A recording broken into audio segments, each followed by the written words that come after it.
Lo que sí hice, profesor, fue darle una lectura así general de lo que eran algunos artículos, y por ahí tengo Ajá. algunas dudas, no sé si es el momento Bien, como sí, para sí, sí, responder. sí. ¿Tienen dudas antes de arrancar? Bueno, me Bien, comentan a ver, desde la realidad país. sí, sí. Eh, un artículo del Fondo Monetario Internacional Ujú. donde le pide a Argentina un plan creíble y sólido para el desarme gradual del cepo. Bien. Con respecto a ello, o sea, ¿qué implicancias tendría, en qué consistiría, digamos, esto del desarme gradual del cepo, como un plan macroeconómico? O sea, tengo cosas muy así aisladas, entonces quisiera saber cómo es el todo del desarme que ha solicitado el FMI. ¿Mm? Sí, mira, ¿Qué me podría ayudar? el problema de que no lográs completar, no lográs ver el todo, no te preocupes, el gobierno tampoco lo tiene en claro, Bueno, te lo puedo asegurar. ¿Por qué? Primero, ¿qué es el Fondo Monetario? Me gustaría hacer un comentario de qué es el Fondo Monetario Internacional. Porque es relevante para el caso de las economías como la nuestra.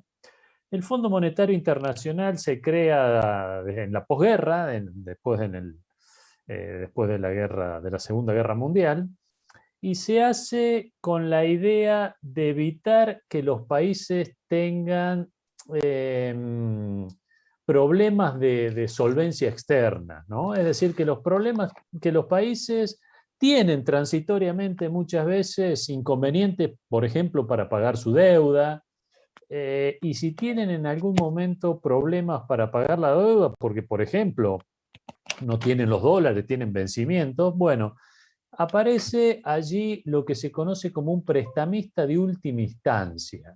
¿Quién es prestamista de última instancia? Es aquel como si cada uno de nosotros tuviese la deuda y va al banco, dice, no, el banco nada, recorre las financieras nada, y entonces, ¿y ahora quién podrá defendernos? Bien, ahí está para los países el Fondo Monetario Internacional. El Fondo Monetario Internacional presta cuando los países tienen inconveniente para pagar su deuda. ¿Y por qué presta el Fondo Monetario? ¿Porque es gente buena? No, porque si un país tiene inconvenientes para pagar la deuda, es probable que tenga que generar fuertes devaluaciones en su moneda, correcciones en el comercio de bienes, interrumpir el comercio.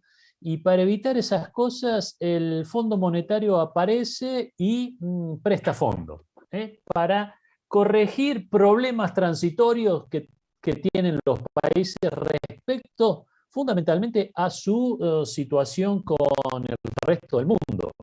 Los países tienen, como vimos hasta ahora, comercian, producen internamente y ese producto se consume, se invierte, el Estado cobra impuesto y gasta, pero también tiene una relación con el resto del mundo a través de lo que se conoce como el comercio exterior, exportaciones e importaciones, pero también tiene relación financiera con el resto del mundo. Entran y salen capitales.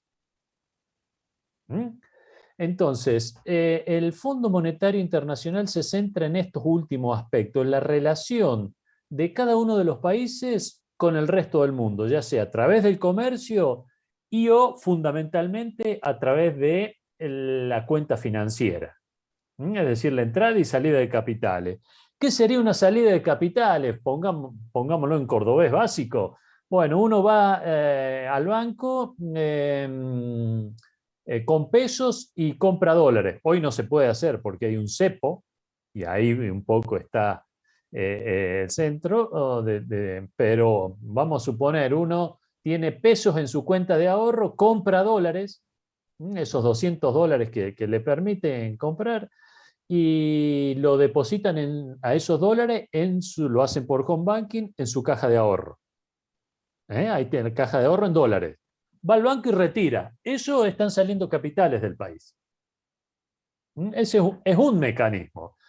Hay otros más sofisticados y que mueven más volumen que implicaría, bueno, hacer una transferencia de sus cuentas a otra cuenta en dólares del resto del mundo. Por ejemplo, eso sería salida de capitales. Es otro de los mecanismos. Después hay mecanismos un poco más complejos, pero básicamente son lo mismo. Entonces, cuando los países comienza a salir capitales, entonces se quedan sin dólares para pagar su deuda. Entonces, la alternativa es interrumpir los pagos de deuda. Es decir, sentarse con los bonistas y decir, no puedo pagar. Esa famosa palabra default, seguramente la han escuchado, porque el país acaba de salir de un default, de una renegociación de deuda. Le dijo a los inversores, no puedo pagar, y bueno, para evitar eso aparece el Fondo Monetario Internacional para que los países no tengan inconvenientes en sus cuentas externas. Entonces, ¿qué dificultad tiene Argentina? Bueno, ¿le debe plata al Fondo Monetario? Sí, le debe plata. ¿Es malo que le deba plata al Fondo Monetario? Me gustaría escuchar la opinión de ustedes, porque acá hay una opinión un tanto pública al respecto. Parecería ser que el Fondo Monetario es el verdugo del país, ¿no? El malo de la película, ¿o me equivoco? Sí, ¿no? Ahí dice, como diciendo, el Fondo Monetario es lo peor que hay. Y en realidad, porque el país debió acudir a ese salvataje, porque si el país tuviera una solvencia importante, no hubiera pedido al fondo ni a nadie divisas para poder seguir en la economía que tenemos. Esa es mi postura, ¿no? No creo que... Correcto, es como cuando uno dice, oh, viene el banco y me quiere cobrar. En realidad porque fui a pedir plata. ¿Y por qué el Estado argentino va a pedir plata? Bueno, porque dice, mire, en este caso en particular y en el contexto presente, ¿qué es lo que ocurre? El gobierno argentino se tomó deuda del Fondo Monetario Internacional y ¿es malo que tome deuda del Fondo Monetario Internacional? Bueno, el Fondo Monetario Internacional es el que presta deuda a menor tasa, ¿no? Por lo tanto, esto de que es el malo de la película hay que tomarlo con pinzas, porque primero, quien va a pedirle plata es el gobierno argentino. Primera cuestión. El Fondo Monetario se reúne y dice, mire, acá vinieron los muchachos allá del Fondo de América, necesitan plata, ¿qué hacemos? ¿Le prestamos? ¿No le prestamos? Sí, ¿no? Y ahí los países opinan. Bueno, sí, le prestaron. Bueno, ahora hay que pagar intereses. Pero Argentina dice, oh, no tenemos dólares para pagarles. Como dijo un ex primer mandatario de Argentina, el problema de Argentina es que no emite dólares. Bueno, si emitiera dólares, el dólar estaría hecho pedazo, porque moneda que tocamos, moneda que Argentina ha devaluado. El peso nuestro perdió 13 ceros desde 1970 a hoy. 13 ceros. Y estaríamos en condiciones de sacarle 3 más si quisiéramos, ¿no? Podríamos tranquilamente sacarle 3 más, es decir, podemos decir que perdió 16 ceros en total. 1 sobre 1 con 16 ceros al costado. Entonces, ¿qué ocurre? Hay que pagarle al Fondo Monetario Internacional y no están los dólares. Entonces, cuando alguien viene a cobrar y dice, che, no tenemos, bueno, ¿qué hacemos? ¿Renegociamos la deuda? Bien, ¿y vos qué ponés para renegociar? ¿Qué esfuerzo vas a hacer? Es como si el banco me viniera a cobrar una deuda, un acreedor, golpeara la puerta y viera una fiesta en mi casa, gastos, champán, cambio de autos, preparativo de viajes. Y, che, vos me debés a mí, pero vos estás de fiesta. No, no, no, pero pará, yo te quiero pagar. Bueno, vení, termina la fiesta, a ver qué vas a hacer. Bueno, y eso es lo que leíste vos del Fondo Monetario internacional. ¿Qué dice el Fondo Monetario? Bien, vos me debés, sí, me podés pagar, no, bueno, a ver cómo lo arreglamos juntos. Pero claramente, yo hago un esfuerzo, Fondo Monetario posponiendo los pagos. ¿Mm? Pero vos pone algo de tu parte, a país, Argentina. ¿Y qué puede poner? Bueno, ajustar sus números. En vez de tener una fiesta de gastos, repartir plata a diestra y siniestra, subsidios a la energía, el gobierno dice, che, yo no te puedo pagar, pero el Fondo Monetario ve en la cuenta del gobierno y dice, che, pero vos le estás regalando la energía a los argentinos. Es decir, los argentinos estamos pagando el 30% de la energía eléctrica de lo que cuesta producirla. El 70% lo pone el Estado. Entonces, el Fondo Monetario va a decir, che, bien, vos decís que yo te posponga los pagos, bueno, a ver, vos qué haces, ajustá, y ahí aparece esa famosa palabra, ajuste, que nadie quiere escuchar. ¿Y por qué? Bueno, y esa es parte de la negociación, ni más ni menos que eso. Pero ¿por qué el gobierno, el Fondo Monetario dijo un plan creíble? El problema de Argentina, esto yo creo que ya lo hemos comentado, pero es muy importante para entender la problemática que está actualmente Argentina desde hace algunos años, desde hace como mínimo una década, como mínimo, es un problema gravísimo de credibilidad. Tenemos un fenomenal problema de que el resto del mundo, pero por sobre todas las cosas, los argentinos no creemos en nuestros gobiernos. ¿Y de qué manera? Ustedes me dirán, profe, a ver, demuéstreme que por qué los argentinos no creemos en... Yo les pregunto, ¿en qué creen que ahorran los argentinos? Clarísimo. Comprando divisa extranjera. Bien, ¿y eso qué implica? ¿Por qué compran divisas extranjeras? ¿Por qué no compran pesos? Sí, porque no creemos en, lógicamente, nuestro peso no tiene ninguna, tiene una validez mínima que no alcanza como para invertir, ni invertir, no, ni muchas veces ni para lo cotidiano. O sea, es muy micro el alcance que tiene. Entonces, probablemente vamos a tener que adquirir moneda extranjera o invertir, pero en este caso la inversión también tiene que ver con otros factores que usted en las clases anteriores lo explicó y bueno, la verdad que me va quedando bastante claro. Pero ahora, una consulta, no sé si me Sí. Comprar dólares no crearía también como un círculo vicioso y haría, digamos, es como que seguimos empeorando la economía al seguir consumiendo dólares que no hay. O sea, nunca vamos a salir de un pozo si el gobierno primero no tomaría las medidas que hablamos la clase pasada y si nosotros como ciudadanos seguimos invirtiendo en la moneda extranjera. O sea, yo entiendo que es una forma de ahorro y que no podemos parar a la gente y comprar dólares, pero si no, si seguimos comprando dólares, es como más de lo mismo y nunca vamos a salir de ese pozo. Vale, yo lo entiendo así, lo veo desde esa perspectiva, me parece. Sí, es perfecto y clarísimo.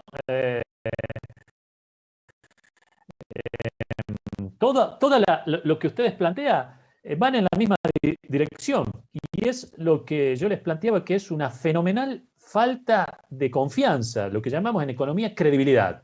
La falta de credibilidad en un gobierno o en los gobernantes o en los gobiernos en general deteriora todas las variables económicas. ¿Por qué? Veamos, vamos a ver para que no lo tomen como que es algo que se me ocurre a mí. Cuando hay falta de credibilidad, lo que ustedes han comentado, decir, bueno, yo, qué sé yo, no sé, tengo 100.000 pesos, ¿qué hago? ¿Los dejo en una cuenta de ahorro? No, porque va a venir el gobierno y me va a devaluar. ¿Por qué? Y bueno, porque el gobierno tiene déficit fiscal, es decir, está gastando más de lo que recauda por impuestos. Hasta ahí estamos. El Estado gasta más de lo que recauda. Entonces, ese déficit tiene dos formas de financiarse. Una es emitiendo títulos y vendiéndoselos a los privados, al resto del mundo.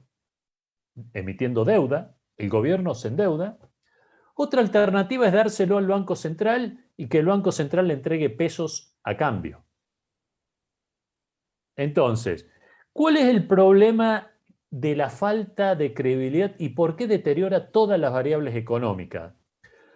Porque cuando asume un gobierno que tiene falta de credibilidad, los privados, cada uno de nosotros, dice, es probable que el gobierno me diga no te voy a pagar la deuda, entonces rechazamos la deuda, dejamos de comprar títulos públicos del gobierno. Esa deuda que emite el gobierno se deja de comprar. Los títulos públicos que ustedes conocen, las cotizaciones y el riesgo país, que algo hablamos la clase anterior. El riesgo país es un diferencial entre lo que rinde el rendimiento, el retorno del interés que va a pagar un título argentino versus el interés que paga un título del gobierno americano. La diferencia entre esos dos rendimientos es el famoso riesgo país. Algo conversamos la clase anterior. ¿Le puedo hacer una pregunta? Sí, sí. ¿Cómo le va? Buenas tardes. ¿Qué tal, Eduardo? Estuve con dificultades para ingresar, le pido disculpas. En la época de la Argentina, en el 1 a 1, la gente no compraba, o sea, lo mismo, aunque un peso era un dólar, la gente también compraba dólar, ¿no? O sea, no tenía un gran compromiso, tampoco de confianza y de credibilidad en el Estado, y la gente no guardaba peso, guardaba dólares. Aprovechó la oportunidad en donde el peso y el dólar estaban en un mismo valor, pero la gente compró dólares. Sí, ahí tampoco había correcto. confianza. Por eso yo les digo que Argentina tiene un gravísimo problema de credibilidad que se agravó en el último tramo de la convertibilidad. 97, 98, 98, 99 y 2000. Y en el 2001 colapsó. Efectivamente, ahí también había un problema de credibilidad. Entonces, ¿qué hace la gente? Bueno, los inversores no invierten en títulos del gobierno, entonces el gobierno se queda sin financiamiento. No le queda otra que, al tener déficit, ir al Banco Central. Y el Banco Central emite moneda y cuando aumenta la cantidad de moneda, su precio cae, como cualquier producto. El precio, el valor de ese bien cuando hay en exceso, cae. Ya lo vamos a ver en alguna pequeña, simple formulita, que es clave para explicar la inflación. Sé que ponen cara otra fórmula más, profe, pero es muy sencilla, simplemente la vamos a interpretar. Y lo cierto es que el gobierno emite moneda y por eso, y la gente sabiendo que va a hacer eso, se anticipa, eso es lo que se llaman expectativas en la economía. Sabiendo que el gobierno tiene déficit, no tiene intención de bajar el déficit, entonces la gente se anticipa a eso y dice, bueno, si la moneda va a perder valor, ¿cuál es la forma de evitar pagar impuesto inflacionario? Evitar perder parte de su capital. Bueno, invertir en otro activo, y ese activo es básicamente el dólar. Es decir, confiamos en el gobierno americano. ¿Por qué? Porque compramos dólares, dinero que emite el Tesoro americano. Los argentinos somos antiimperialistas y chau, FMI, go home, Estados Unidos, pero ahorramos en dólares. Es decir, confiamos en el Banco Central, que se llama la Reserva Federal de los Estados Unidos. Por eso ahorramos en moneda, porque no creemos que el gobierno vaya a hacer el esfuerzo en tener sus cuentas en orden. Y si no tiene las cuentas en orden, o se va a endeudar, y en algún momento el nivel de endeudamiento se va a tornar impagable, o puede emitir moneda. Si emite moneda, genera inflación. Y para evitar perder el poder adquisitivo de nuestros ahorros, bueno, nos desprendemos de los activos locales, domésticos, en pesos, y compramos activos externos, básicamente dólares. Por eso no confiamos y sistemáticamente compramos, y en la década del 90, y esto ya lo hemos aprendido durante décadas, que los gobiernos argentinos no son de confiar. Uno es peor que otro. Ahora, si la alternativa es decir, bueno, ¿qué tendría que hacer el gobierno para que empecemos a confiar? Eso sería, si hay un problema de confianza, bueno, lo primero que tendría que tener es sus cuentas en orden. Es decir, primero, para que las cuentas estén en orden, o tiene que gastar menos, la famosa palabra ajuste, o tiene que aumentar los impuestos, ¿no? Bueno, Argentina tiene una de las cargas tributarias más altas del mundo, y si consideramos solamente las actividades formales, con toda una gran informalidad, le cobra impuestos solo a las actividades formales, las informales el gobierno no llega institucionalmente, y tiene una altísima carga tributaria. El problema, y ahí surge toda una discusión de aplicarle impuestos a los más ricos, que parecería ser una buena idea. El problema es que cuando uno empieza a gravar con impuesto a la riqueza, tenemos impuesto a las ganancias, impuesto a los bienes personales y ahora impuesto a las grandes riquezas, el problema es que para eludir esa carga impositiva, los que tienen, los más ricos que tienen capacidad contributiva llevan sus activos al exterior.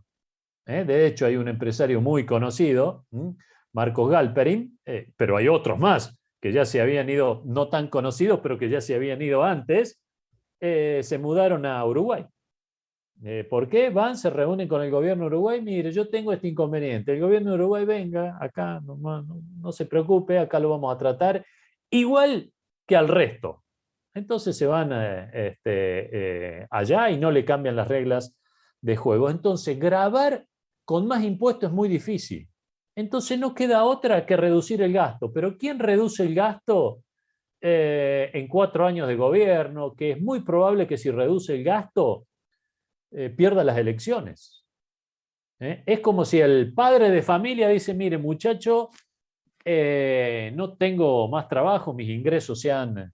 Dice, vamos, vos que tenías el viaje, listo, vos que estabas en un colegio privado, te vas a un colegio público. Vos que te comprabas zapatillita de marca, ahora, ¿qué les parece que lo van a felicitar en la casa al jefe al jefe de familia, jefe o jefa de familia?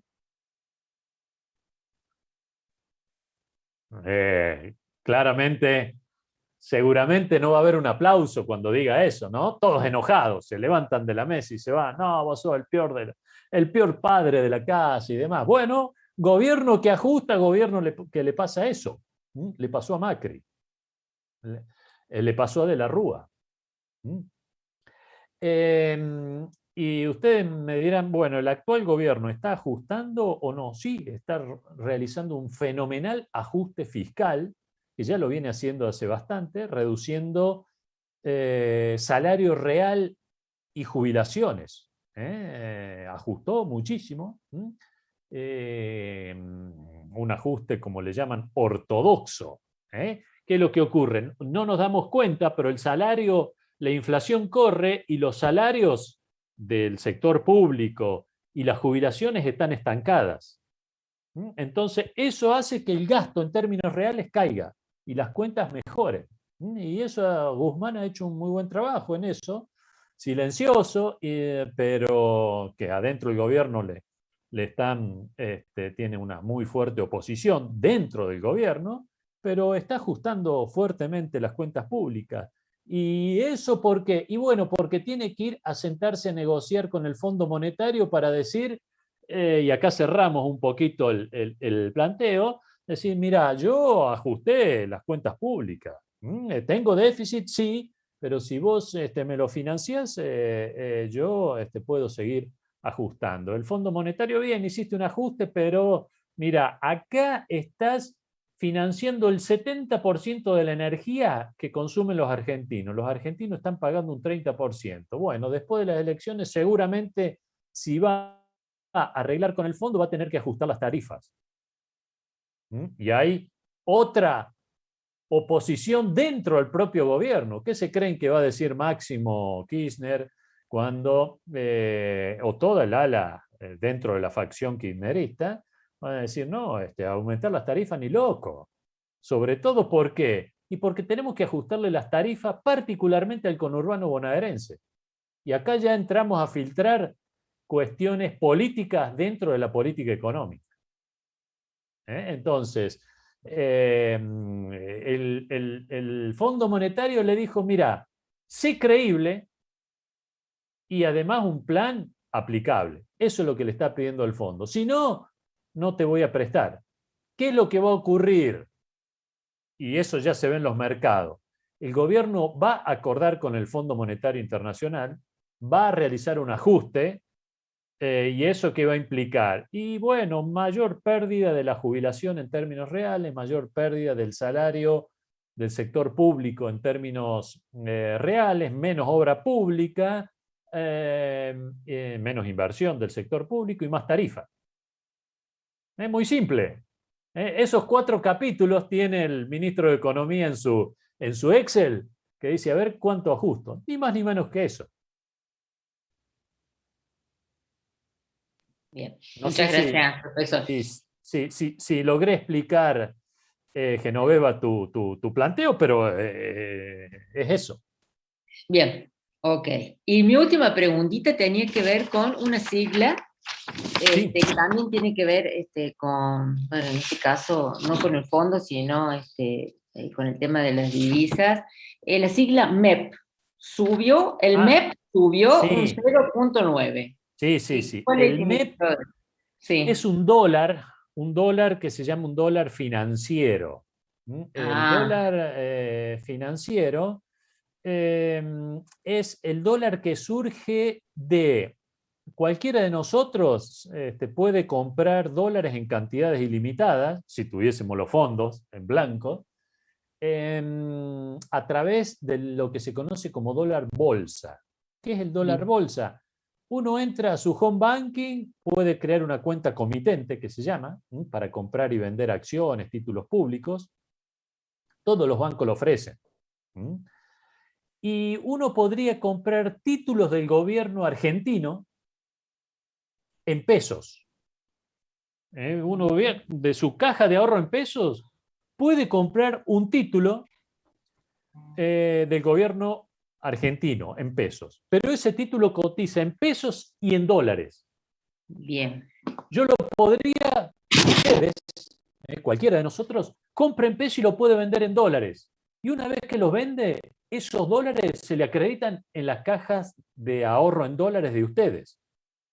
Entonces, hoy voy Perdón, ¿le con... puedo preguntar Sí, una cosa, profe? ¿Puede sí, ser sí. que tiene una sola filmina la presentación? No, todavía no arrancamos. Ah, bueno, listo, porque le veía Estamos... ahí, digo, capaz que se habrá tildado. A ver, vamos a ver si mueve o no. Ahí movió, ¿no? Perfecto, profe. Era para Bien. saber si no estaba tildado. No. Muy Eh, buena su clase, vamos a ir todos a comprar títulos.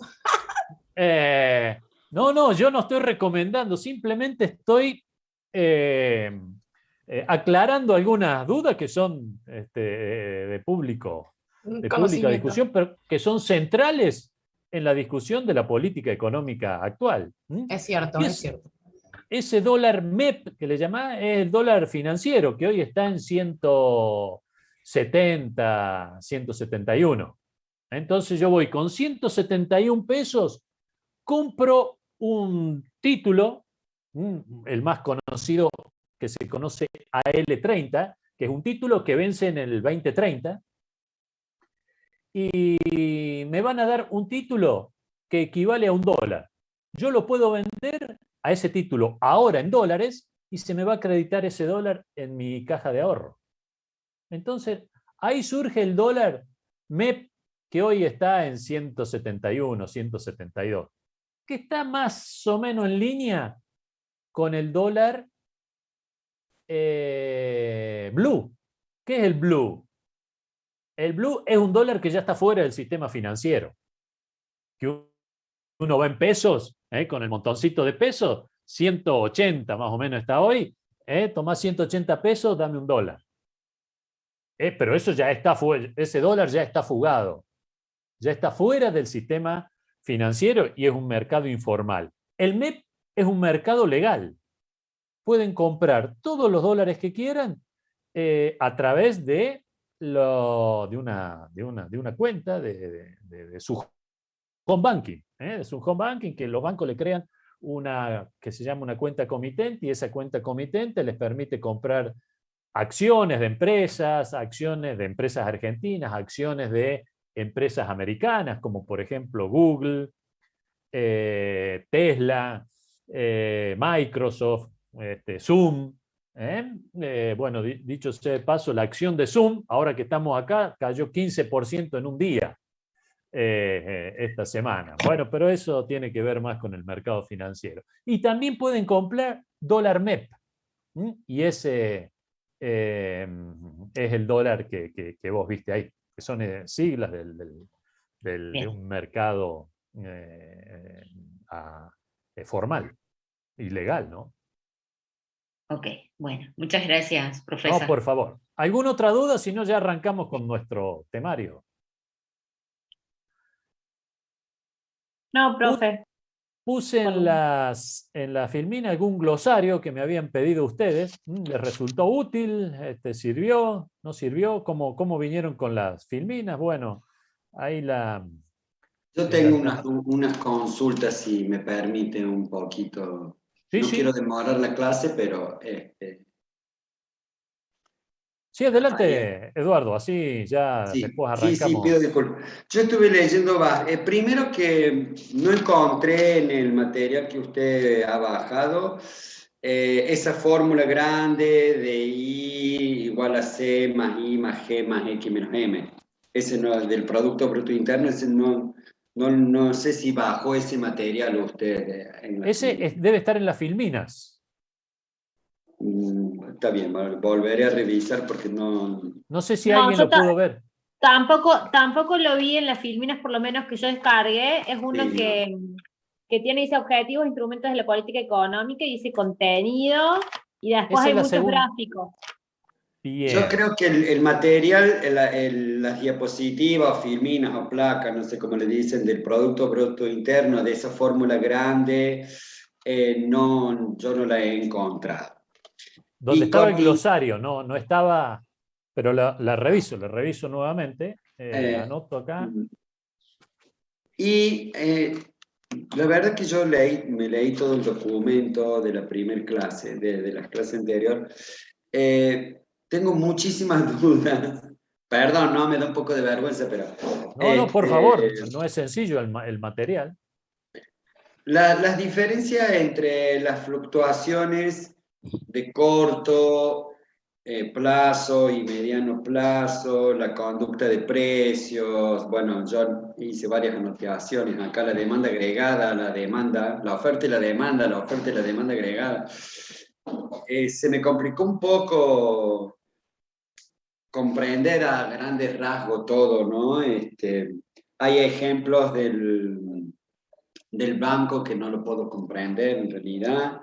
Y después habla de las perturbaciones de las ofertas y las demandas agregadas.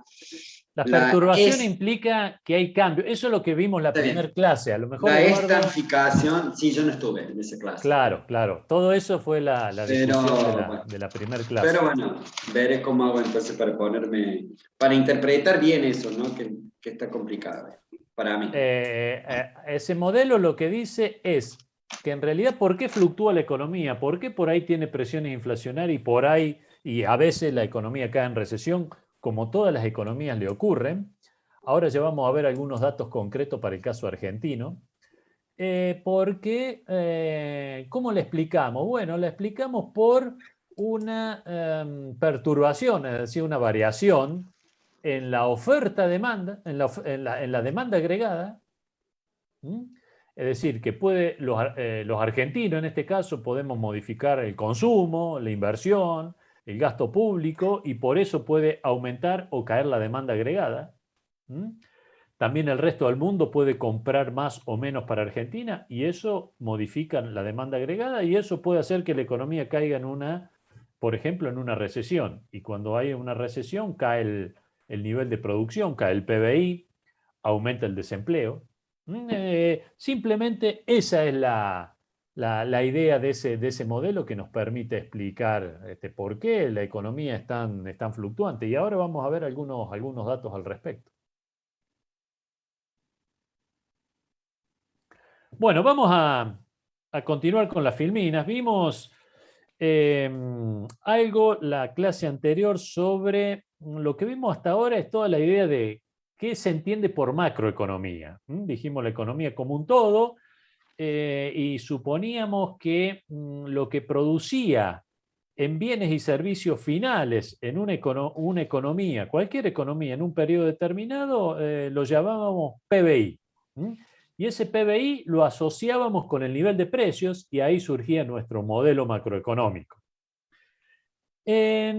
Ahora, ¿para qué vimos ese modelo? Para ver qué era lo que explicaba por qué una economía caía en recesión, por qué una economía tenía desempleo, por qué tenía inflación. Lo que vamos a ver ahora es cómo un gobierno, a partir de esa interpretación de la economía, de esa que vimos en la clase anterior, cómo puede corregir el rumbo de la economía. ¿Qué instrumentos tiene para corregir el rumbo en una o en otra dirección?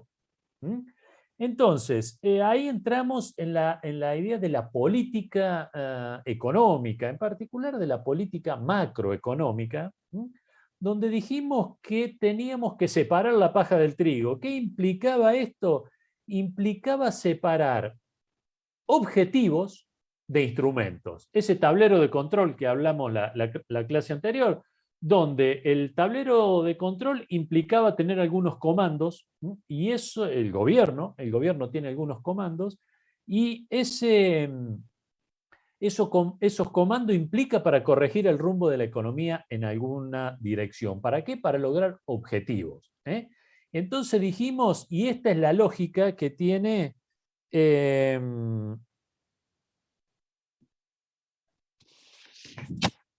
a ver, un segundo, que he perdido el... Acá está.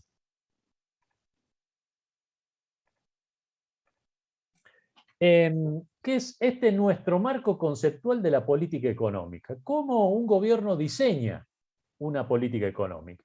Tiene objetivos que dice, quiero llegar a tal lado.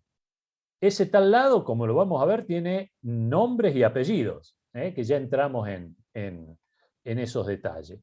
Tiene un diagnóstico. Dice, bueno, la economía hoy tiene esta problemática y lista un conjunto de indicadores.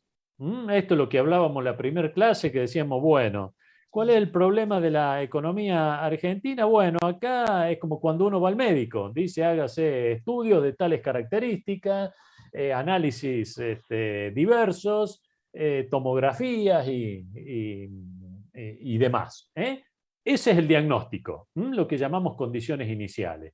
Pero ahora, ¿a dónde queremos llegar? Queremos llegar a tal lado. Y ese tal lado implica determinadas variables que el gobierno pretende lograr. Para lograr esas variables, que ahora ya entramos a ver cuáles son, esos objetivos, tiene determinadas herramientas analíticas. Y ahí surge dentro de esas herramientas que son los instrumentos de política económica. Los instrumentos son las variables que tiene el gobierno bajo su poder de decisión para corregir el rumbo de la economía. El gobierno puede decidir aumentar el gasto público o los impuestos. Sí, lo puede hacer. Lo decide el Poder Ejecutivo. En algunos casos tiene que aprobar el Congreso. En la parte impositiva aprueba el Congreso. En gastos, el Congreso no participa a través de la ley de presupuesto. ¿Lo puede hacer? Sí, lo puede hacer. Entonces es un instrumento. ¿Puede el gobierno aumentar o reducir la cantidad de dinero en la economía? Sí, lo puede hacer. Decide el ministro de Economía, Martín Guzmán, llama al presidente del Banco Central y le dice, che, girame de pesos, tantos miles de millones de pesos. ¿Lo puede hacer? Sí, lo puede hacer. O inclusive directamente el Banco Central dice, aumento la cantidad de dinero o reduzco la cantidad de dinero. Otro instrumento, que es lo que se conoce como política monetaria. El gobierno puede controlar precios, puede decir, bueno, las tarifas de los servicios públicos no las vamos a aumentar o sí la vamos a aumentar. Puede decir, vamos a fijar el precio de la carne. ¿Lo puede hacer o no? Sí, es lo que está haciendo en este momento. Sí, Está lo puede hacer. fijando precios y congelando tarifas. Bien, ¿eso es una buena medida o una mala medida? Y Y es una mala medida. Porque a largo plazo va a generar falta de inversión.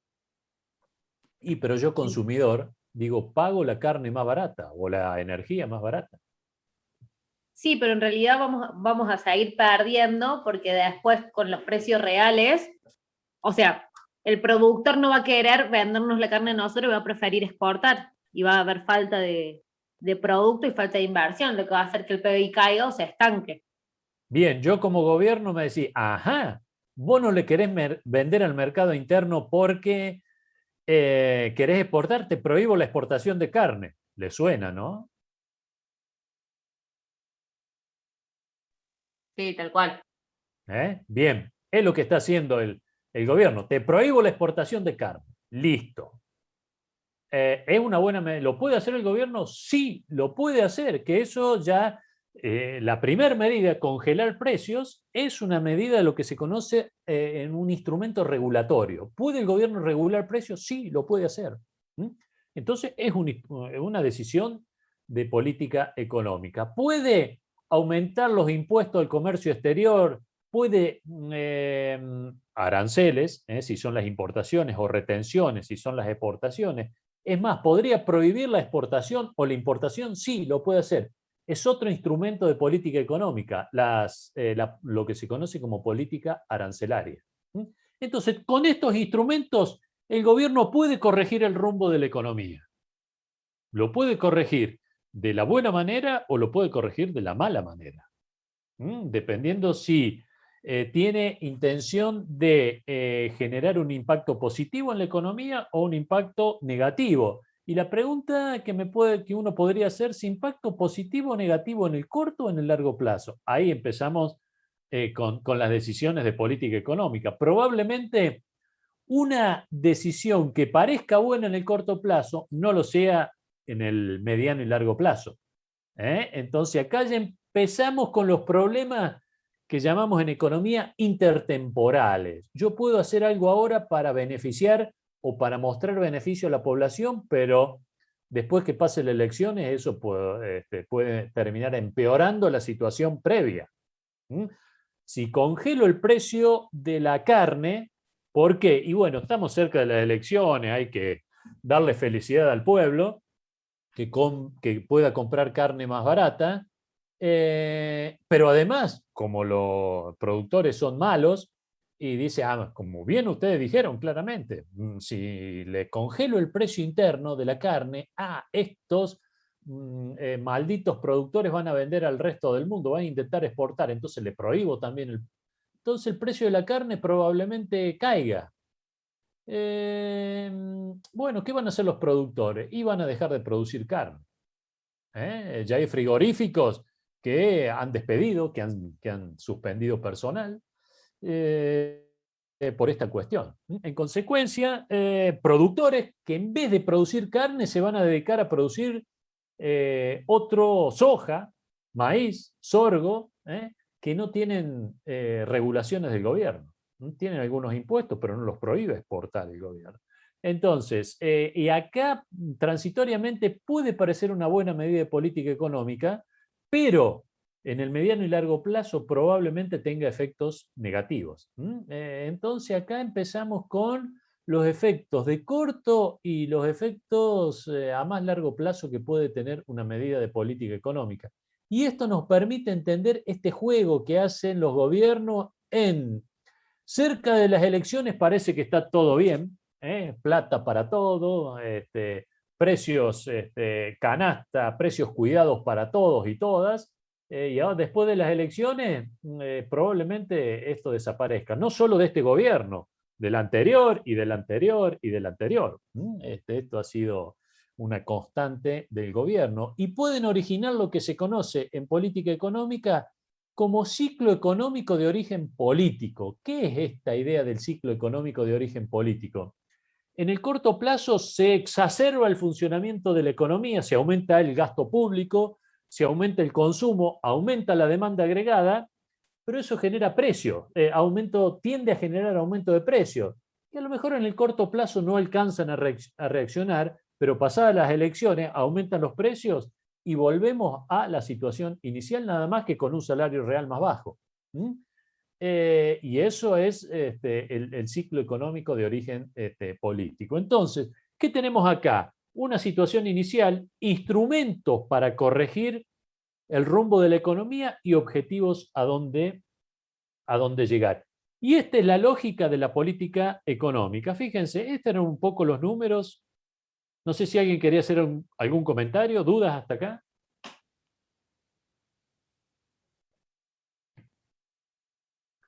¿Puedes repasar nuevamente, profesor, cuáles eran los instrumentos? Porque, o sea, me quedó claro cuáles son las condiciones iniciales, cuáles son los objetivos, pero los instrumentos. Ya llegamos, no te apures.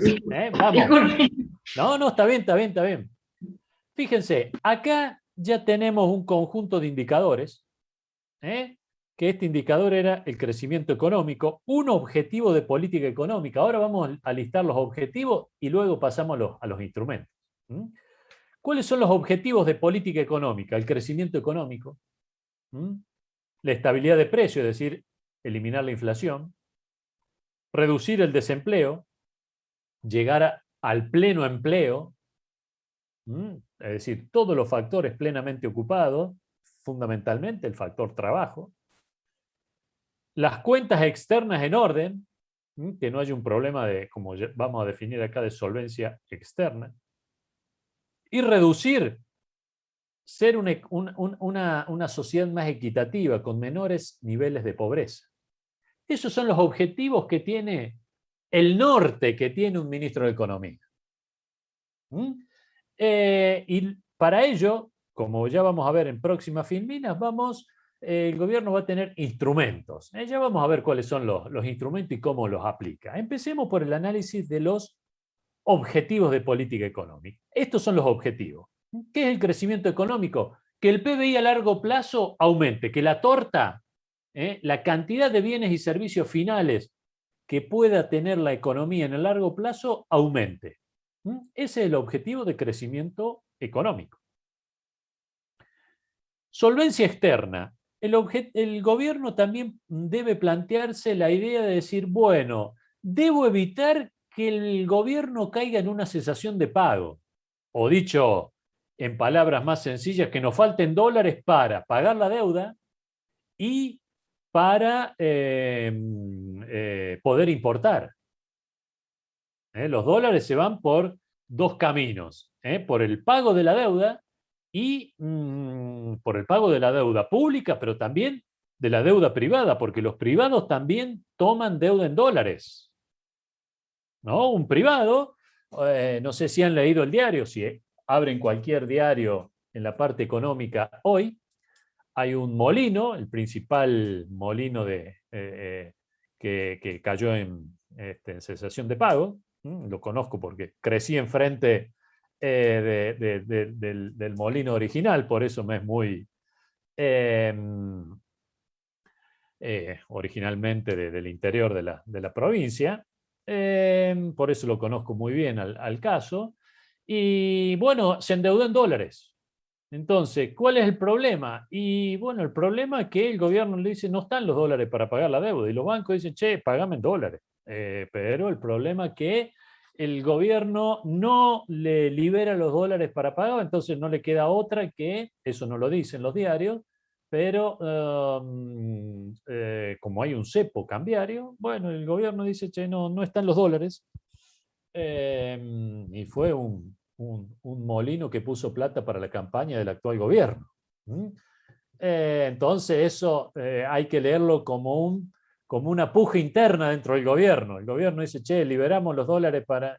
otra facción del gobierno dice, no hay dólares para nadie. Bueno, entonces el sector privado también necesita dólares para pagar su deuda.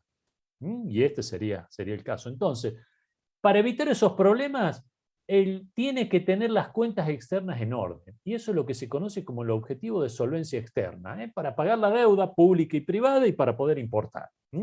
Y los dólares se generan de dos maneras: exportando y que los capitales ingresen al país. ¿Y cómo los capitales ingresan al país? Y bueno, que la gente tenga confianza, los argentinos, en vez de acumular dólares, de comprar dólares. Alguien planteó al principio de la clase, pero esto no es un círculo vicioso, cuando uno va a comprar dólares y empeora. Sí, es un círculo vicioso, es correcto.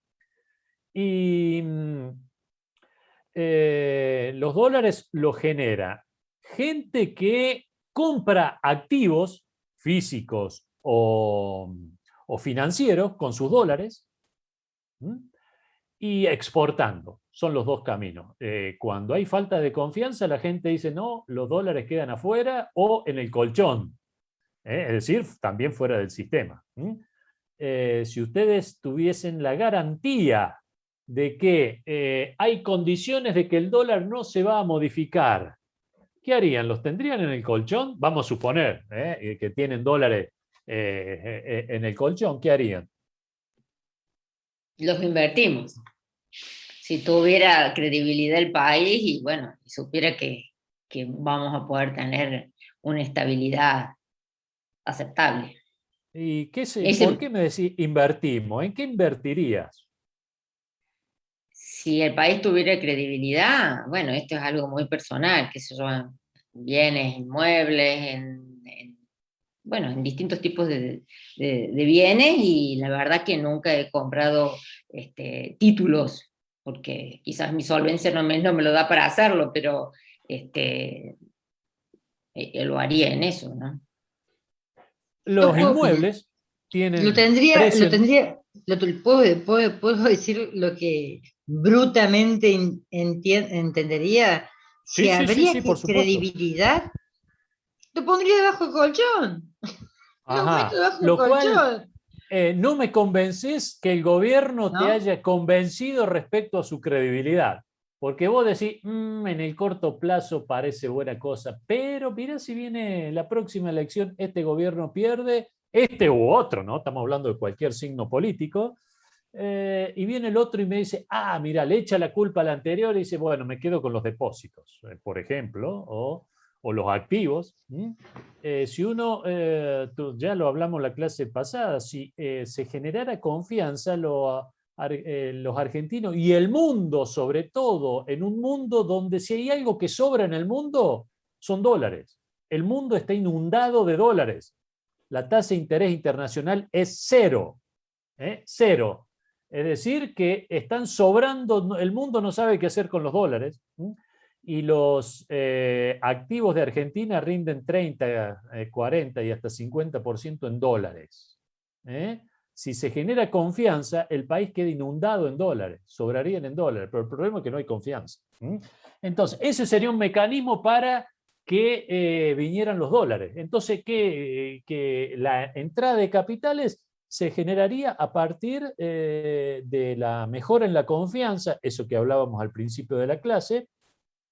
Por eso el Fondo Monetario dice, hagan un plan confiable. ¿Para qué? Porque sabe que si se genera confianza no necesita pedirle plata al Fondo Monetario Internacional. Sobrarían los dólares para financiar cualquier vencimiento de deuda. Entonces, los dólares ingresan por la entrada de capitales y por las exportaciones. Entonces, la solvencia externa implica que haya dólares suficientes por ingreso de capitales y o por exportaciones para pagar los vencimientos de deuda y para importar. Esa es la condición de solvencia externa. Si el país se queda sin solvencia externa, ¿qué dice? Mira, tenemos un problema, entonces el dólar está barato, hay que aumentarlo. Si lo aumentás al dólar, ¿qué ocurre? Aumentan las exportaciones y se reducen las importaciones. Y por eso, cuando hay una devaluación, es porque hay un problema de solvencia externa. Y los gobiernos deben cuidar esa situación. ¿Por qué Estados Unidos no tiene problema de solvencia externa? El país más endeudado del mundo. Porque emite deuda en dólares y puede emitir dólares para pagar su deuda. Es tan simple como eso. Pero lo que pasa es que el mundo confía que Joe Biden o el presidente que sea se va a volver loco y va a decir aumentamos los gastos a más no poder, déficit fiscal. ¿Tiene déficit fiscal el Estados Unidos? Sí, el déficit de Estados Unidos es monstruoso. Sin embargo, lo puede financiar. ¿Por qué? Porque el mundo confía en Estados Unidos y compra activos de Estados Unidos. Fíjense lo importante que es la confianza. Por ahí un viejo dicho, la confianza mata al hombre, pero también mata a los estados y a los países. Los hacen sufrir muchísimo a los países. Cuando hay falta de confianza, las unidades económicas, empezando por el gobierno, pierden la capacidad para financiarse. Cuando pierden la capacidad para financiarse, aparecen estas ideas de emisión monetaria e inflación. Por eso la importancia de la solvencia externa. La estabilidad de precios, es decir, que no haya inflación, que la inflación tenga un nivel de 1, 2, 3% anual como máximo. Ya cuando el mundo tiene 4% de inflación, el país ya se empieza a preocupar, y con 5%, 6% de inflación ya aparecen los planes antiinflacionarios. En Argentina tenemos 3, 4, 5% de inflación por mes, ni nos mosqueamos, para nosotros es normal. Pero este es otro objetivo. ¿Y por qué es muy relevante para la Argentina? Porque si la política económica, yo diría desde la década del 50 en adelante, es más, de principio de los 50 en adelante, la política, no hubo plan económico de desarrollo. Todos los planes fueron planes de estabilización para contener los precios. El único plan exitoso de estabilización fue el plan de convertibilidad. Por eso, este objetivo le vamos a poner un gran signo acá, que parece que los gobiernos no pueden domar. Yo le digo a mis colegas de Buenos Aires que en general no tenemos grandes disputas. Ustedes tienen la uva ahí que hablan mucho, pero el único equipo económico que pudo domar la inflación fue un equipo de Córdoba. Entonces ahí no hay acuerdo, ¿no? Ellos han estudiado mucho la inflación y hablan mucho de inflación, pero el único equipo económico que pudo domar la inflación fue el equipo de la Fundación Mediterránea y el equipo de Cabal. Pleno empleo. Los gobiernos tratan de lograr el pleno empleo para que todos los factores estén ocupados. Si hay trabajadores desocupados, desde el punto de vista estrictamente económico, hay trabajadores ociosos que podrían estar ocupados en la actividad productiva y producir más bienes y servicios. Si están desempleados, hay bienes y servicios que dejan de producirse. Por eso es importante para la economía que todos los trabajadores estén ocupados. Y otro objetivo que cada vez toma más relevancia en Argentina es la equidad distributiva, sobre todo con los niveles de pobreza. Vamos a ver algunos datos. Casi la mitad de la población de Argentina es pobre. El 43% de la población está por debajo de la línea de pobreza. 7 de cada 10 niños en el conurbano bonaerense es pobre. Está por una catástrofe social. Hay casi 30% de indigencia en los niños del conurbano bonaerense. Es decir, que hay 30% de los niños que no van al colegio, pero no solo eso, ni siquiera logran comer lo que es necesario, ingerir las calorías necesarias para, en un país que produce alimento, una catástrofe social. Otro de los objetivos. El gobierno a estos objetivos los puede resolver por una decisión unilateral y por decreto. No. tiene que tener unas herramientas para corregir el rumbo de la economía y lograrlos. Pero los puede lograr en el corto, en el mediano, en el largo plazo, pero no puede definir por decreto hoy la pobreza, mañana la pobreza va a ser 5% igual que en Alemania. Ya una declaración que escuchamos, ¿no? No, tiene que corregir el rumbo de la economía y sacar gente de la situación de pobreza. Bien, ¿dudas hasta acá? Ahora empezamos a analizar cada uno de estos. Empecemos por el crecimiento económico. ¿Qué pasó en Argentina en términos de crecimiento económico? Fíjense, acá tenemos el PBI per cápita, es decir, el Producto Bruto anual, lo que se produce en bienes y servicios finales en Argentina, eso que vimos en la clase, esa definición que vimos la clase anterior, que el PBI era la suma, o Y mayúscula, cualquiera de las dos, era la suma del consumo, más la inversión, más gasto público, más las exportaciones, menos las importaciones. Si a ese PBI lo dividimos por la cantidad de argentinos, 45 millones, hoy, obtenemos el PBI per cápita. Fíjense el PBI per cápita de la década del 70, fíjense el PBI per cápita de hoy. Prácticamente el PBI por habitante es exactamente igual al que teníamos cuando yo nací. No vamos a develar la edad de acá porque vamos a entrar en un problema, pero lo que muestra es que la Argentina tuvo un problema de estancamiento que lleva décadas. Fíjense lo que le llaman la década perdida, toda la época de la década del 70 y el 80, hasta el plan de convertibilidad, que logra expandir la economía. Terminó en colapso, luego la economía comenzó a aumentar, sin embargo, una nueva década perdida, 2011-2021, donde el producto por habitante también colapsa, al igual que lo que ocurrió en la década del 80. Y casi yo diría que en mayor nivel que lo que ocurrió en la década del 80. En la década del 70 y 80 fue un poco más en cámara lenta, que terminó en una hiperinflación. Acá no tenemos una hiperinflación, pero también fue una catástrofe. La economía no genera puestos de empleo productivo desde 2010 en adelante. Entonces, fíjense, en términos de crecimiento económico, Argentina es un país que está estancado. Tenemos el mismo PBI que hace 50 años. Fíjense acá, del 70 en adelante, fíjense, la línea azul es la capacidad productiva, lo que llamamos producto de pleno empleo. Ahí en el gráfico que vimos, el producto de pleno empleo o capacidad productiva es esa línea azul. La línea esta que fluctúa alrededor de esa línea azul es el PBI observado, efectivamente lo que miden las estadísticas.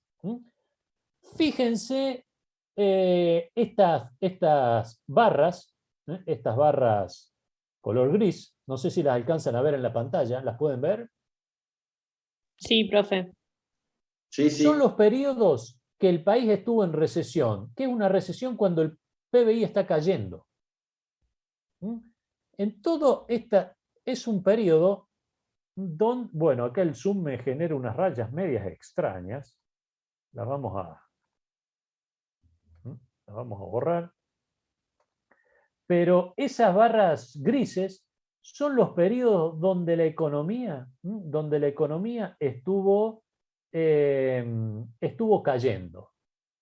Si sumamos en tiempo, casi el 50% del tiempo, desde el 70 a hoy, la Argentina estuvo en recesión. Ningún país del mundo tuvo esa performance. Ninguna economía del mundo tuvo en los últimos 50 años la mitad de su tiempo en recesión.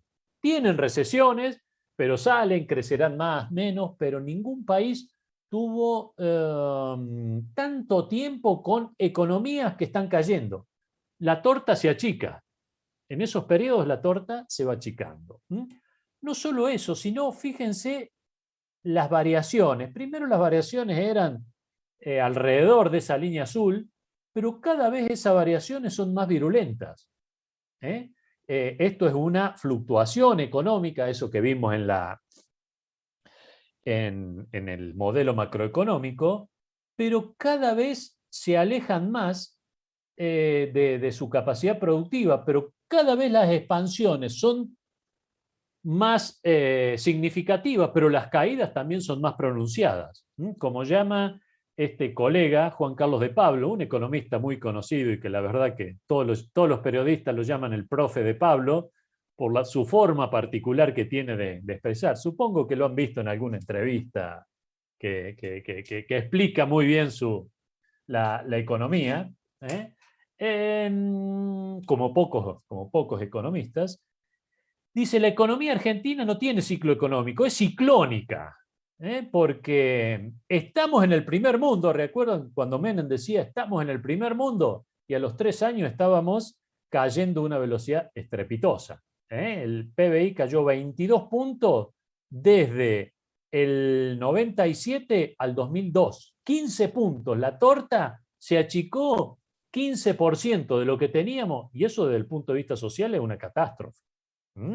Se pierden empleo, gente que pierde empleo pierde ingresos, y pierde ingresos, viven de los ahorros, se terminan los ahorros y no les queda otra que ir a un asentamiento, no pueden pagar el alquiler, sobre todo en las ciudades grandes, y así se genera la pobreza. Luego expandimos la economía, pero no solo que la economía se expandió, sino que la sobreexpandimos, y cuando se sobreexpande la economía, los economistas decimos, che, acá no hay un problema, y efectivamente ese problema implica que la economía iba a caer en algún momento, y a partir del 2008, 2009 y sobre todo el 2010, la economía se estancó, que es lo que veíamos en este gráfico. Nosotros, el gobierno de ese momento decía, mire la economía, la aumentamos tanto, X%, y los economistas decíamos, cuidado, estamos caminando en el aire. ¿Qué implicaba caminar en el aire? Y bueno, que estábamos con una economía sobreexpandida y que naturalmente la economía iba a tender a su capacidad productiva, a su línea azul. Y efectivamente fue lo que ocurrió. Lo intentamos, como país, gambetear esa caída con restricciones, cepos, prohibiciones, pero finalmente ocurre por las buenas o por las malas. Vamos a ver qué pasó. Esto es Argentina. Vamos a ver qué pasó Argentina en relación al mundo. Esta línea de color marrón es cómo creció el PBI per cápita mundial. La línea azul es cómo creció Argentina, el PBI per cápita de Argentina, desde el año 50. Fíjense, acá ya el mundo creció y nosotros estuvimos ahí, tuvimos algunos tropiezos, allá en la década del 50, el 55, la revolución del 55 con un golpe institucional, el bombardeo de la Plaza de Mayo.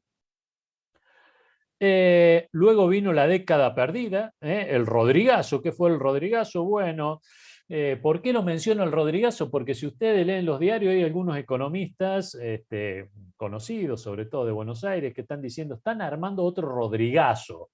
¿Qué es otro Rodrigazo? Bueno, que los gobiernos tratan de poner restricciones, prohibiciones, controles, y que eso en algún momento hay que destapar. Es una olla a presión que explota, es como si a la olla a presión le diéramos más fuego y le tapáramos toda la salida. En algún momento eso ocurre. Bueno, ¿qué ocurrió? Bueno, Celestino Rodrigo, que era el ministro de Economía de ese momento, dijo en una declaración tipo 20 horas, la radio de ese momento, Argentina no va a devaluar, se fue a su casa.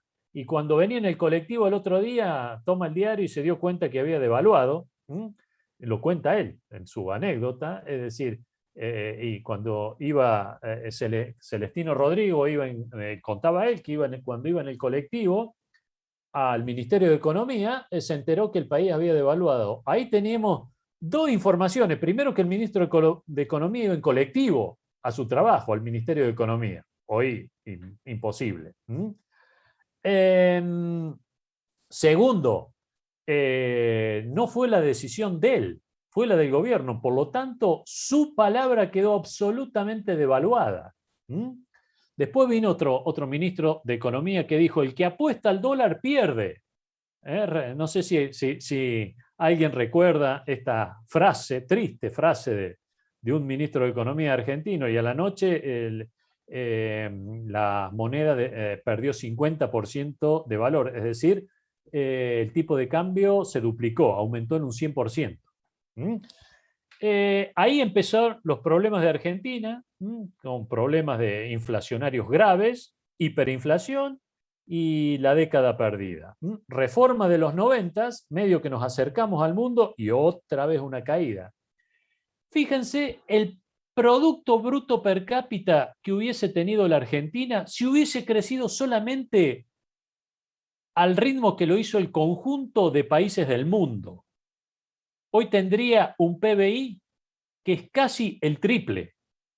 Tengan en cuenta que acá es 2010, estamos en 2020. Si esto lo continuamos, el PBI que tendría Argentina hoy, si hubiese crecido al ritmo mundial, sería el triple. En vez de ser $9.000 per cápita por año de PBI, tendríamos 30.000. ¿No es lo mismo tener un PBI 3 veces más grande para distribuir riqueza? Si la torta es más grande, es mucho más fácil distribuir. ¿Esto qué muestra? Muestra la catástrofe en términos de crecimiento que fue la Argentina. ¿Me siguen hasta acá?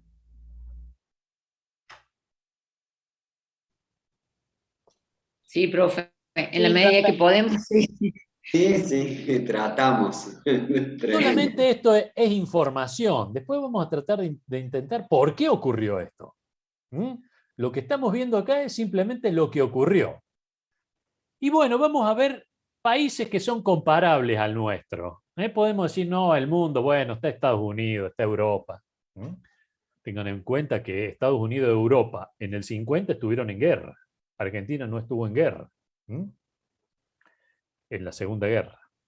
Canadá, Nueva Zelanda, Argentina, países comparables en términos de PBI. Fíjense, Argentina a principios del siglo XX tenía un PBI comparable a estos países.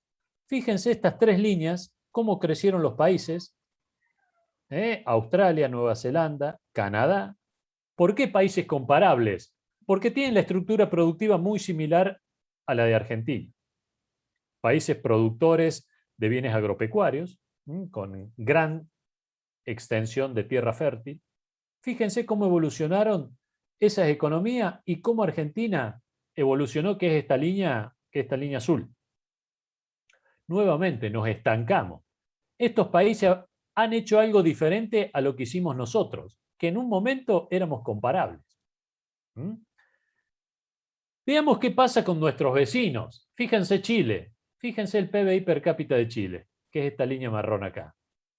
No solo nos ganaban en la Copa América, ahora estamos agrandados porque ganamos la Copa América, no solo Chile tiene 2% de inflación anual, sino fíjense lo que ocurrió a partir de mediados de los 80 con Pinochet en el poder, que luego continuaron los gobiernos democráticos, aplicaron un conjunto de reformas. Fíjense el PBI per cápita de Chile, es mayor al PBI per cápita de Argentina.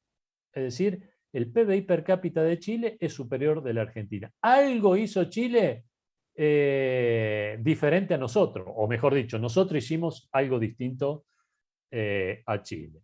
Y este gráfico resume un poco, fíjense acá cuando éramos granero del mundo, cuando Argentina era la gran potencia, fíjense, teníamos un PBI que era superior al conjunto de países desarrollados.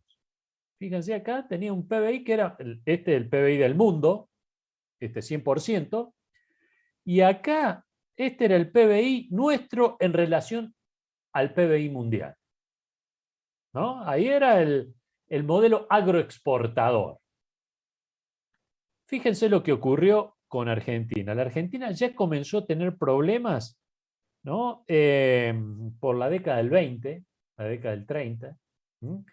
se agravaron desde mediados de los 40. Fíjense la tendencia que tuvo Argentina, de la cual no pudo salir.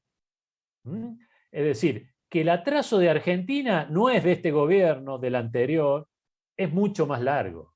Hemos adoptado un modelo que no está dando resultados. El modelo es bastante el mismo, desde la década del 30, que se profundizó en los 40, algo intentamos modificarlo en la década del 90, pero hicimos otras cosas mal que nos llevaron a una nueva catástrofe. Pero si ustedes hacen una tendencia, la tendencia es un atraso sistemático y que lleva un siglo. Entonces, vimos que la Argentina no fue exitosa en términos de crecimiento económico, pero ¿qué es lo que explica el crecimiento? ¿Por qué una economía crece? La economía crece, su capacidad productiva crece, es decir, si su producto potencial, su capacidad productiva crece, lo que llamamos producto potencial aumenta. ¿De qué depende el Y que vimos, el Y de pleno empleo? ¿De qué depende? Depende que en el país se invierta stock de capital. Si hay inversión en maquinaria, en equipos, la capacidad productiva va a ser mayor. Es como en una empresa. Si una empresa invierte, se expande. Va a depender también de la cantidad de trabajadores. Y no solo de la cantidad de trabajadores, sino de cuán calificados estén estos trabajadores. Por lo tanto, acá ya tenemos dos elementos. Si en una economía se invierte mucho y se invierte bien, la capacidad productiva va a aumentar. Si una mayor proporción de sus trabajadores se incorporan al mercado laboral y además estos trabajadores son más calificados, el PBI va a aumentar.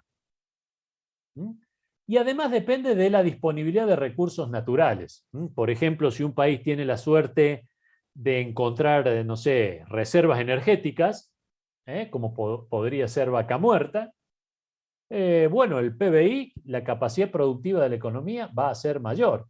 Si tiene recursos naturales y los pone a trabajar, como era la Argentina en 1860, 1870, 1880, que tenía tierras fértiles, el mundo demandaba alimentos.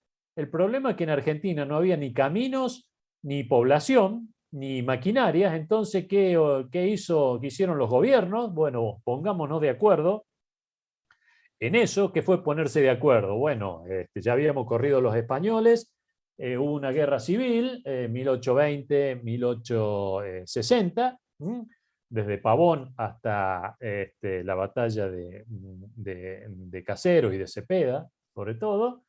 Se terminó la guerra civil, Constitución Nacional, y el país se puso a producir y puso esos recursos naturales a la producción. La producción de Argentina pasó a ser una de las más altas del mundo. ¿Por qué? Bueno, porque aprovechamos esos recursos naturales. Entonces, pero hay otro factor adicional, que es que lo vamos a llamar factor residual, que explica el crecimiento económico no explicado por los factores de la producción. ¿Cuáles son los factores de la producción? El capital, cuánto se invierte en la economía, cuánto se dedica al trabajo y al capital humano, es decir, cuánta formación hay en el país, y los recursos naturales. Pero hay un elemento, está demostrado que a lo largo del tiempo, un factor clave para que una economía crezca depende de su productividad. Y la productividad es este factor residual, el factor A, que lo vamos a llamar productividad total de los factores. La productividad total de los factores es este factor residual y es un factor clave para que las economías crezcan y es lo que muestra el éxito de las economías en el mundo. Las economías, que veíamos acá, ¿qué hicieron estas economías? ¿Qué hicieron las economías de estos países, bueno, organizaron adecuadamente su economía. ¿Y qué implica organizar una economía? Bueno, poner a producir sus factores productivos, no trabar la producción, generar incentivos para que se invierta, para que se ahorre, para que la gente se dedique al trabajo, para aprovechar los recursos naturales, combinarlos de manera adecuada.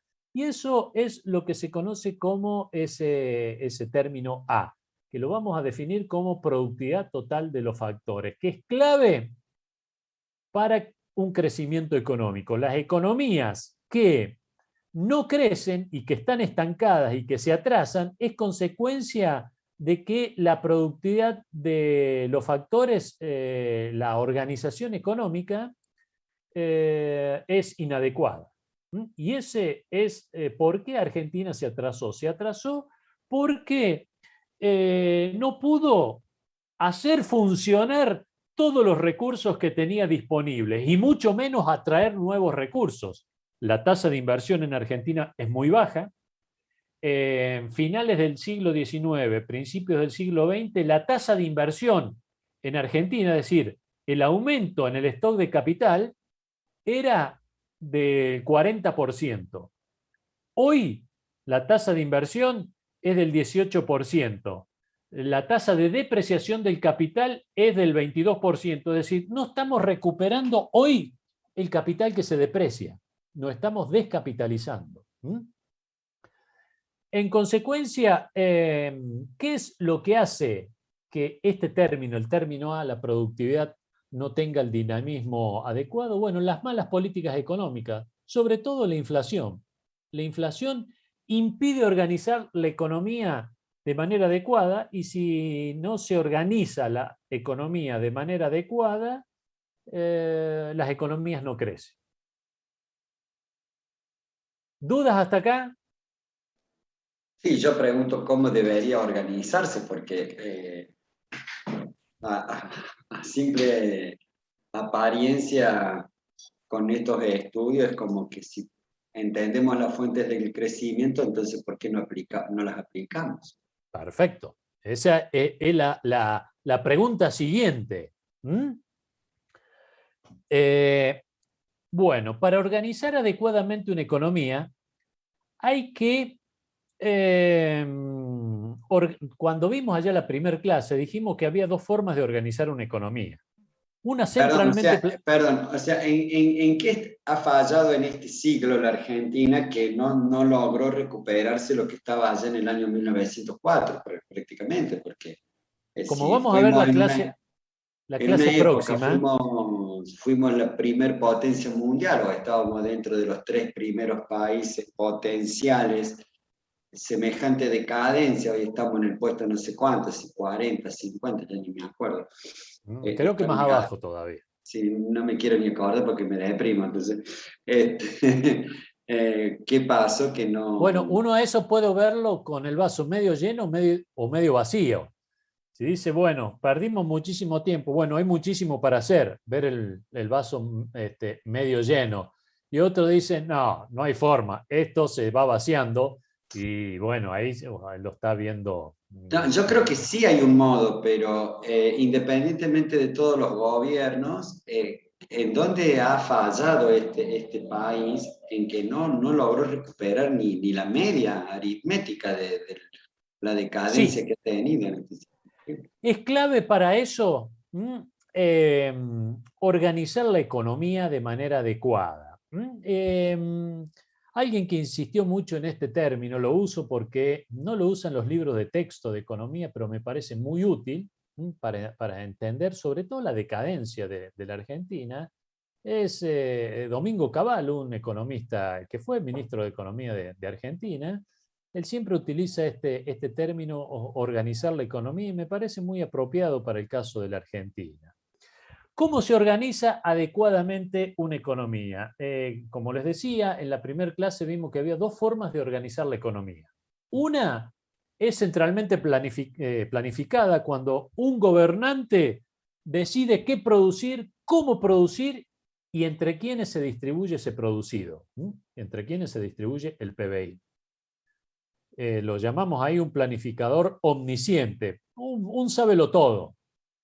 Las experiencias de esas planificaciones centralmente organizadas son la Cuba, la ex Unión Soviética, con toda la catástrofe de los países de la ex Unión Soviética, Corea del Norte, Venezuela. Claramente esos son intentos fallidos de organización económica. ¿Por qué? Y bueno, porque si un gobernante tiene que decidir qué producir, cómo producir y para quién producir, probablemente el gobernante diga, bueno, yo voy a hacer algo que me permita convalidar mi poder político y no que necesariamente le lleve bienestar al pueblo. ¿Por qué? Y bueno, porque lo que me interesa a mí es permanecer en el poder a cualquier costa, a cualquier precio, inclusive a pérdidas de bienestar de la población. Esas han sido las experiencias socialistas. Otra es organizarla en función a las decisiones individuales. Y para organizar una economía en función de las decisiones individuales, es decir, lo que se llama economía de mercado. ¿Qué es una economía de mercado? Es aquella forma de organizar la economía donde el gobierno, ¿qué es lo que hace? Genera incentivo a través de señales. ¿Y cuáles son las señales que recibimos los agentes económicos? ¿Las señales para qué? Para trabajar, para ahorrar, para invertir, para producir, para capacitarse. Esas señales vienen a través de los precios, lo que los economistas llamamos precios relativos. Si el precio de una cosa aumenta en relación a otra, vamos a producir más de eso y producir menos del otro. Y como demandante, ¿qué vamos a hacer? Vamos a consumir más de lo primero que bajó el precio, consumir menos de lo que aumentó el precio. Así se organiza una economía. Entonces, los recursos se asignan hacia aquello que la sociedad más valora.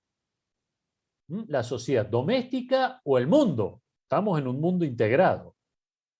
Si el mundo valora los alimentos, ¿por qué? Y bueno, no sé, aumentó su nivel de bienestar, aumentó el nivel de ingreso, los chinos incorporaron el consumo de proteínas, el precio de los alimentos, granos, carne, se fue a las nubes, y eso aumentó el precio. Entonces, Argentina tiene capacidad de producir eso, sí, bueno, asignemos los recursos para producir eso. ¿Y qué va a implicar? Que el país va a aumentar la producción, los productores van a recibir un precio mayor y van a aumentar aún más su producción. Por eso. Ahora, ¿qué pasa si el gobierno dice, no, acá le vamos a fijar los precios? Todo ese sistema de organización económica, el Estado interviene controlando precios, fijando, determinando qué produce, cómo se produce. Ahí ya introduce un ruido en las señales que recibimos todos los agentes económicos, como productores, como trabajadores, como ahorristas, como inversores. Cuando el Estado interviene de manera equivocada en el mercado, hay intervenciones del gobierno que son buenas, que son justificadas. Por ejemplo, cuando hay un monopolio, el Estado debe intervenir. Es muy distinto que el monopolio haya sido generado por el Estado. Por ejemplo, el gobierno le dice a una empresa, bueno, vos vas a ser la única del mercado, y vos vas a producir solo vos y otros más. ¿Eso lo puede hacer un gobernante? Sí, lo puede hacer. ¿Eso es un monopolio natural? No necesariamente. Puede ser un monopolio definido por el gobierno. Si ocurre eso, el gobierno dificulta la entrada de nuevos productores, la economía comienza a estar mal organizada y comienza a producir cosas que la sociedad no valora. Y el gobierno puede interrumpir esta buena senda de la economía. Sí, lo puede hacer. De hecho, es lo que hizo. ¿Y por qué lo hizo el gobierno? Bueno, porque el gobierno cada gobierno, vimos que no involucra uno, son más casi un siglo de atraso relativo, el gobierno dijo, bueno, vamos a, ya esto lo vamos a discutir más en detalle la próxima clase,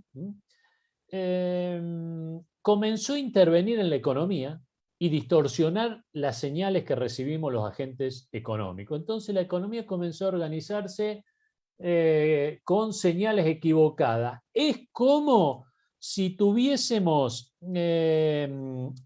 fuésemos en una ruta, conduciendo un auto, y de repente entramos en un banco de niebla. ¿Nunca tuvieron esa mala experiencia? ¿Sí? ¿Cuál fue su sensación? A ver. Y vamos a ver por qué y cómo eso lo traducimos a la economía. Es normal en las altas cumbres, acá en Córdoba, ¿no? El camino al cuadrado, uno va, un banco de niebla, llovizna, no ve nada. ¿Qué les pasó cuando se metieron en un banco de niebla? Abro la ventanilla del auto a ver si logro ver algo, prendo baliza, no sé, qué sé yo, prendo la luz alta, la pongo baja, no sé, hago 10 millones de cosas, nunca veo nada. No tenés el camino claro. Entonces no sabes para dónde vas, si vas por el camino correcto, si caes para el precipicio. Me parece que por ahí va el tema, si lo que estás haciendo está bien o no. ¿Y por qué motivo? Tanto lo que dice Eduardo como decís Jimena, ¿qué nos falta? ¿Qué es lo que no estamos, qué es lo que no tiene el conductor? ¿Qué es lo que no tenían ustedes? Uno no sabe si frenar. En la visión, en la visión. Claro, Ajá. visibilidad. Certeza. Visibilidad. Y si no tenemos visión, dejamos de tener ¿qué? Información. Seguridad. Una clara de lo que está pasando, digamos, de lo que No hay. tenemos información para tomar decisiones. Entonces, no vemos los carteles, como bien decía Jimena, no sabemos si vamos por la mano nuestra, por la mano contraria, o por la banquina, no sabemos si frenar. Es más, Eduardo decía prender las balizas, no recomiendan prender las balizas, y uno cuando está en un banco de niebla trata de hacer algo, acelero para salir más rápido, puede ser que otro dijo, no, freno, entonces puede ser catastrófico. ¿Qué es lo que nos falta? Información para tomar decisiones. Bueno, una economía, cuando el gobierno interviene distorsivamente en el sistema de señales, en el sistema de precios, sobre todo, por ejemplo, con inflación, la inflación actúa para la economía como el banco de niebla actúa para el conductor. Los agentes económicos toman decisiones sin mucha información, sin saber muy bien qué hacer, y eso puede ser catastrófico desde el punto de vista del funcionamiento de la economía, como lo puede llegar a ser para el conductor. Entonces, eso es lo que ha ocurrido en la economía y se organizó mal. Fuimos por la banquina casi sistemáticamente, tuvimos varios vuelcos desde el año 75, de ese famoso Rodrigazo, tuvimos varios encuentros con las banquinas, nos recuperamos, pero eso es lo que pasa, y eso generó una mala organización económica, y esa mala organización económica implica que la economía no logró generar su potencial de producción, y por eso la economía está estancada, por una mala intervención del gobierno en las políticas económicas que hizo que una economía sea poco eficiente, una economía altamente ineficiente donde producir es muy difícil, altos niveles impositivos, altos niveles de inflación, cierres de la economía, es decir, exportar o importar era un problema constante. Es más, si ustedes entran al diario hoy, los industriales están diciendo nos faltan insumos, no podemos producir, por ejemplo, los autos, están faltando autos, ¿por qué? Porque no tienen insumos. Bueno, esas son las trabas típicas y las dificultades y las malas señales económicas que llevaron a estancar la economía argentina. Es una economía mal organizada. ¿Quieren que hagamos un pequeño break y luego continuamos? Sí. Me encantaría, gracias. Agradecido. Bien. Así nos baja la información. Bien, son las 5, a las 5:15, ¿le parece que retomemos las actividades? Perfecto. Gracias, profe. Gracias. No, por favor.